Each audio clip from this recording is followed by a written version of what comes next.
Welcome back to the channel. If this is your first time here, hi, I am Charity Lawrence. I tell the inspiring stories of successful people. If you're a returning subscriber, thank you for always coming back, darlings. Thank you for always coming back to watch my videos. Thank you for the likes, thank you for the comments. I see you, and my God blesses you. So in today's episode, I'll be sharing the story of Dr. Ngozi Okonjo Iweala. You can see me laughing back. See guys, I'm excited. I'm just holding myself. You know, I'm on camera. I'm holding myself right now. Like each time I read about this woman, she just inspires me. I had to tell her story. If I didn't tell her story, then this YouTube stuff, it has not started. Ngozi Okonjo Iweala is a role model for every girl child, actually everybody, but most especially for every girl child. I mean, she's done it. So when you see her up there, you're like, I can do it too. I mean, if this woman can do it, I can do it. Ngozi Okonjo Iweala thinks only possibilities. She goes to those places where women have not even said they want to raise their heads.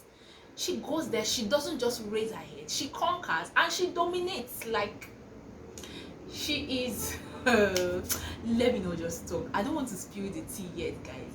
So if you want to know more about Okonjo Iweala, watch this video to the end. I'll see you guys at the end of this video. Ngozi Okonjo Iweala was born on the 13th of June 1954 to Professor Chukwuka and Professor Kamene Okonjo at Ogwashoko, Delta State, Nigeria. Her father, Professor Chukwuka Okonjo, is royalty, being that he was the king of Ogwashoko. As a 2-year-old child, Okonjo Iweala had a mind of her own. She grew up in the village because her parents both went to Germany to study on scholarship. She grew up with her grandmother, who was a disciplinarian, but she loved her very much. Her grandmother taught her how to cook, fetch water from the stream, fetch firewood, and do other house chores. Okonjo Iweala had her education at Queen's School Enugu, St. Anne's School Ibadan, and International School Ibadan. She was sent to the US in 1973 as a teenager to study at Harvard University. She graduated with an AB in economics in 1976. Okonjo Iweala said she never planned to be an economist. One day she told her dad that she had finished reading all the books she had and wanted new ones. Her father was very busy and didn't want to be bothered, so he took a book from his shelf and asked her to read chapter 1 and explain what it talked about.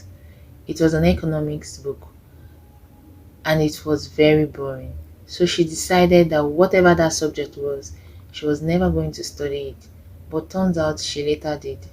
In 1981, she got her PhD in Regional Economics and Development from the Massachusetts Institute of Technology, MIT.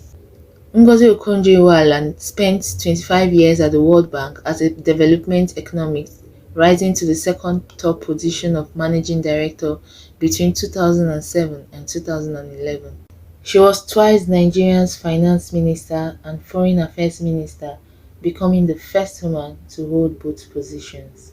In her first time as Nigeria's finance minister, she led negotiations with Paris Club of Creditors that resulted in the wiping out of $30 billion of Nigerian debt, as well as the outright cancellation of $18 billion.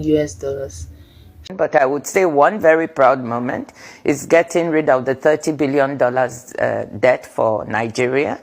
When I was finance minister under President Obasanjo, that had been his dream, to get rid of Nigeria's debt, and he gave us a charge to do that. And with the economic team that he put together and I was the head of, we were able to work really hard and negotiating away that $30 billion, unleashed growth within our economy. We were able to go from something like 2.3% per annum growth rate to 6%. We almost tripled growth. And that was, to me, a phenomenal achievement. And you could see how the economy progressed after that. So that's a proud moment. And she also initiated the practice of publishing each state's monthly financial allocation from the federal government of Nigeria in the national dailies. This action helped to increase transparency in governance. Okonjo Iweala, with the help of the World Bank and IMF, developed an electronic financial management system known as Government Integrated Financial Management and Information System (GIF-MIS), which included the Treasury Single Account (TSA) and the Integrated Payroll and Personnel Information System (IPPIS). This helped to curb corruption. As at 31st of December 2014, the IPPIS platform had purged 62,893 ghost workers from the system and saved Nigerian government about $1.25 billion in the process. In December 2007, she returned to the World Bank as the managing director following her first term as Minister of Finance. In 2011, under President Goodluck Jonathan's administration, Okonjo Iweala was appointed as Minister of Finance in Nigeria.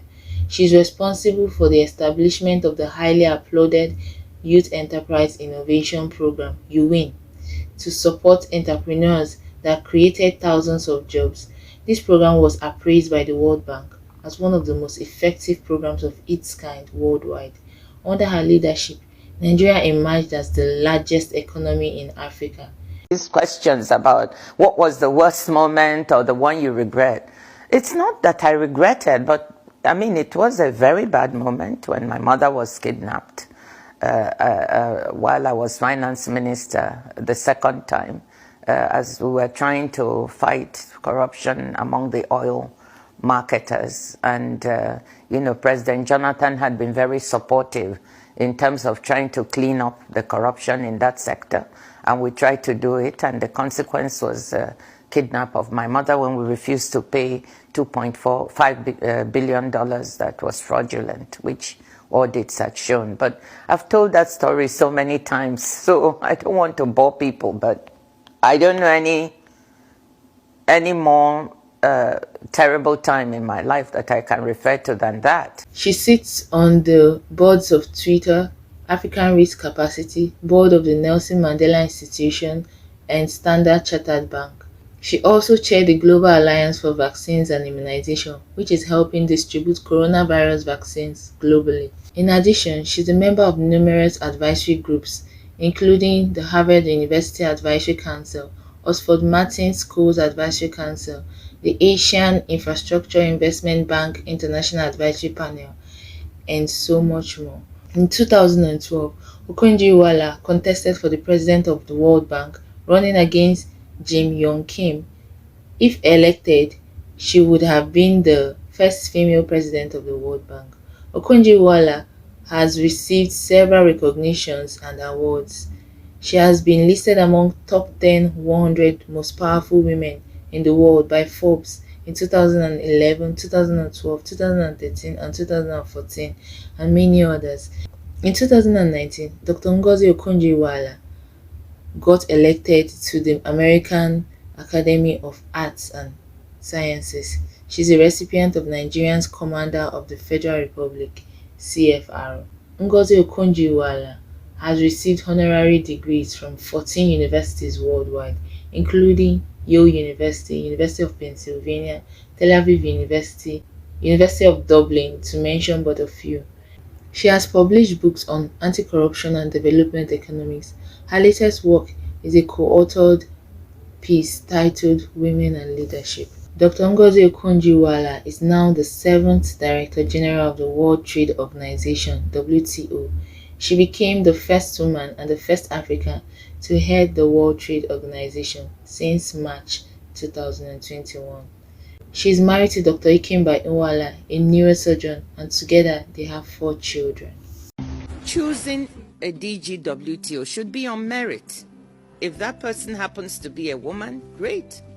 If she happens to be African, great. I hope it's a sign not only to women and girls in my country, but to women and girls worldwide, that the world is ready and women can do it. We want to rejuvenate and reform the WTO to be the organization that it needs to be for the 21st century. Thank you. Welcome back, my lovelies. I'm sure you're enjoying this episode. It's epic, right? So if you want to see more of this kind of videos, ensure you like this channel, guys. Give me a thumbs up so that you encourage me. Comment in the comment section. and subscribe to my channel and click on the post notification bell beside that subscribe button so you'll be notified whenever I post videos. So I'll see you guys in our next video next week. Till then, have a lovely weekend. Bye.